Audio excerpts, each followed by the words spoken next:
good morning and welcome to Cityline. It is great to be here this morning.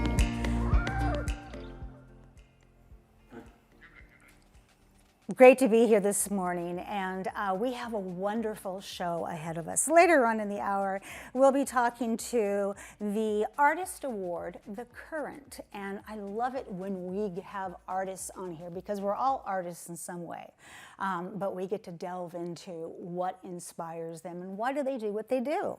Also, Tacoma Golden Gloves boxing tournament will be here. Tony Anderson and Emmett are in the house today talking about the opportunities and the fabulous history of this organization in Tacoma. Former Representative Steve Kirby will be in the house. We all love and know him, so we'll get to check in with him and see what he's wearing on his feet. And in front of me now is one of the brightest and one of the most fierce and amazing council members I have had the pleasure of interviewing in a long time. I am talking about Council Member Kiara Daniels. You are a member at large, position 6. Yes. Welcome back to the comfy couch. Thank you for having me again. It's always a pleasure. Are you kidding? You know, when I said to you I want to have you on more often than not, and you said yes, I thought, she means that. I can tell she really means that. So before we get into some of the things that are going on at the City Council, and it's just fascinating this time now on the council, let's refresh people's memory in the sense of if this is the first time that they get to see you, what inspired you to run for council? I think my answer changes every single time because I think about like every single month and every single milestone I hit or things that we do, I realize why I'm here. And so, you know, when I began my campaign, it was about housing and it was about making sure that folks that look like me and come from, you know, different backgrounds have a say at the table and that we're represented and that and just like the younger person coming in saying like, we have a future and we need to protect that, right? That was what it was. And now it's kind of transformed into, wait a second, I can think about economic development. I can think about technology. I can think so much bigger than even the things that I thought about in the beginning, and we can really make change. And so that answer is always evolving. I love that. I love that it's a daily check-in with you about, so what is it today that helps me get up and stand in the solution? Now, this next question I want to kind of phrase because I am asking this question out of just sheer admiration. So I want to take us back to when the City Council was voting on what we as citizens call the camping ban. You were one of 3 council members that voted against it. And as I was watching, I saw a couple of things, and my respect for the City Council went through the roof. I mean, exponentially, I'm like, oh my goodness, look at this council. The respect and admiration and teamwork that you have for each other. That was one of your finest moments so far. Looking and watching when you were having a conversation about what you felt was important for the city of Tacoma and why you were not going to support this.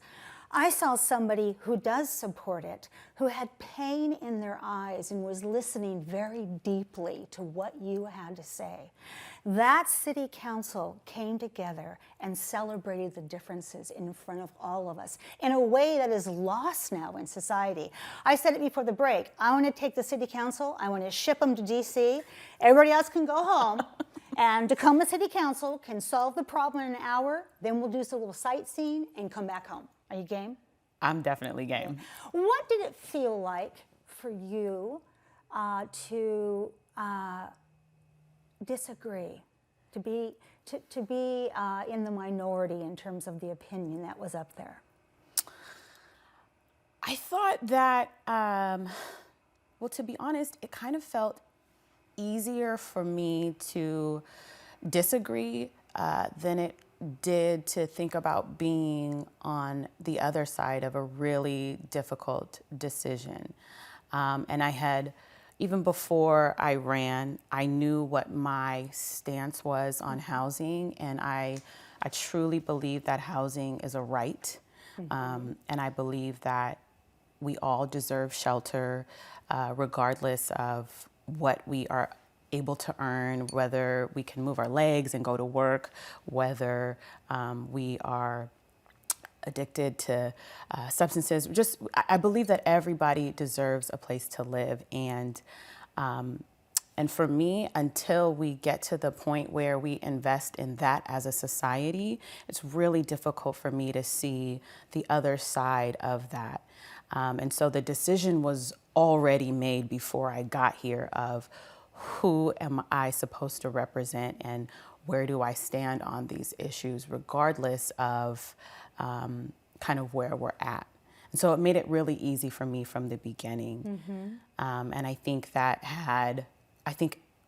seeing my other colleagues have to, not already having that decision made, I think it was more difficult in the moment for them. And so I honored them, and we did it, like you said, so respectfully. It was really tough. It was really tough because I don't think anybody we didn't know the right answer, and we still don't, right? We are, by and large, like one of many other cities trying to figure out how to get better. And the roadmap on that looks different, and we don't always agree about how to get there. But we can do that respectfully, and we can honor each other in doing that. So take me to the end of that evening, and everybody is filing out, and you're with your fellow council members. What did it feel like the moment all of you could get off camera and look at each other and say, what just happened? I think, so for this vote, I think I was out of town. Yes, you were virtual. Yeah, I was virtual. So I kind of had to deal with this on my own, and I was 3 hours ahead.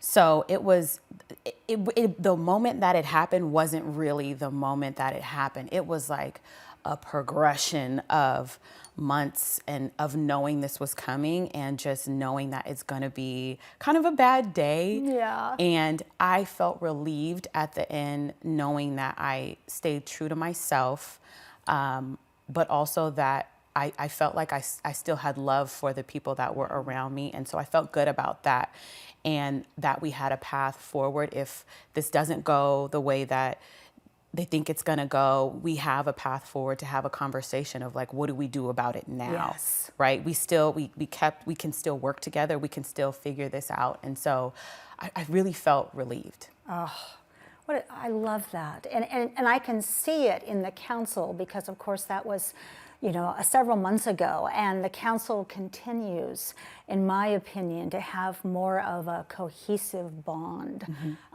because you have done the miraculous that seems to be not able to be done, and that's agree to disagree, but still come back and say, but we're still in the same solution together. Right. So now that the vote has been cast, how are we doing how is the council doing with everything, the sweeps that are happening, the rocks that are being put up? From your point of view, how is this going? It's rough, right? It's rough. Absolutely. And I think what's really rough is that I think the community thought that this was going to be a quick fix to a problem, and we knew that it wasn't going to be a quick fix to a problem, and we know that we have got to invest in the things that I talked about before, which is permanent solutions. We have to invest in mental health. We have to figure out these loops and how we're getting here. And we have so much work to do. And so it's just rough. It's really rough. Growing pains. Yeah, yeah. What can the average citizen do? I think our citizens are so great. And we have folks that are willing to be a part of the solution. I visited a place called Hive last 2 weeks ago, and these are folks that have been talking about homelessness and trying to solve that problem, and they're trying something new and innovative. And for me, it was really exciting to see folks that have been so invested in saying, like, we should do this or we shouldn't do that, come and bring a solution that that might work, right? Yes. That we can maybe think about differently. And I'm just excited to get to that part of, okay, we have what we have now, so now what do we do? How do we deal with this? And how do we work with our community to find really creative solutions to get where we ultimately need to be? As people start walking the streets and reclaiming areas that are important to them, how will we measure success? That's a really good question. I don't know. I can't remember what it felt like to be, well, I can remember what Tacoma felt like years ago, but we've always had a really difficult problem, as most cities do. I think we will see our streets happier. We will see our community happier. We will see our business owners happier. We will see our children happier. It's just something in the air that I feel like it's a vibe. It's a vibe. And Tacoma's so resilient that we have been able to kind of maneuver through all of those. But when we are on the up, it's infectious, and everybody knows it. And I think we will know it when we get there. Absolutely. Speaking of infectious, that's you. I want to say thank you for being here today and for agreeing to talk about, this issue.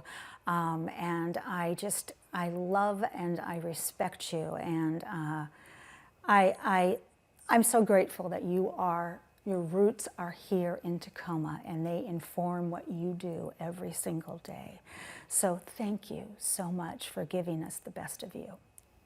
Thank you. We have much more to come. We're going to do a little musical chairs, and then we'll be right back after this quick break.